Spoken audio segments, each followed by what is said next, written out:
આ દાખલો પણ સરસ લોજિકલ છે કે જ્યારે કોઈ આર્ટિકલ તમે 800 માં વેચો છો ત્યારે તમને જે નફો મળે છે એ તમે 275 માં વેચવામાં આવે ત્યારે થતા જે છે નુકસાનના 20 ગણા છે. તો 25% નફો મેળવવા માટે ઈચ્છા હોય તમારે આ વસ્તુને કયા ભાગે વેચવી જોઈએ. તો જો તમારી જે છે માનો કે મૂળ કિંમત x છે.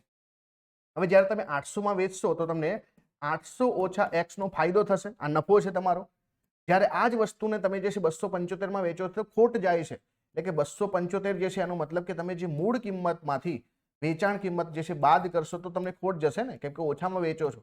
અને આ જે છે આપણા નફાના જે છે ખોટ જે છે નફાના કેટલા ગણા છે? 20 ગણા છે. તો અહીંયા આપણે 20 મૂકી દઈએ. તો જુઓ 800 ઓછા x બરાબર 20x માઇનસ અહીંયા 20 ગુણ્યા જે છે 275 થઈ જશે. હવે આને સિમ્પ્લિફાઈ કરીએ કે 20 આ તરફ છે, x આ તરફ જશે તો આ 21x થઈ જશે. અને 21x ની વેલ્યુ કેટલી થશે? આ જે છે તમને મળશે કે ભાઈ 275 જે છે ગુણ્યા 2 કરશો એટલે 550, એટલે આ વેલ્યુ તમને જે છે કેટલી મળશે? 5500 મળશે. કેટલી મળશે? 5500. અને આ જે છે આ તરફ આવશે એટલે કે અહીંયા 800 સાથે સરવાળો થશે. 800 છે, આ જે છે 5500 આ તરફ આવશે, સરવાળો થશે. તો 21x બરાબર કેટલા થઈ જશે? 5500 ને 800 જે છે 6300 થઈ જશે. અને અહીંયા જે છે બરાબર 21 તરી 63, એટલે કે અહીંયા x ની કિંમત જે છે 300 મળશે.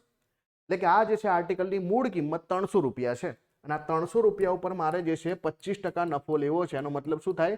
25 તરીના 75 રૂપિયા વધારે લેવા પડે.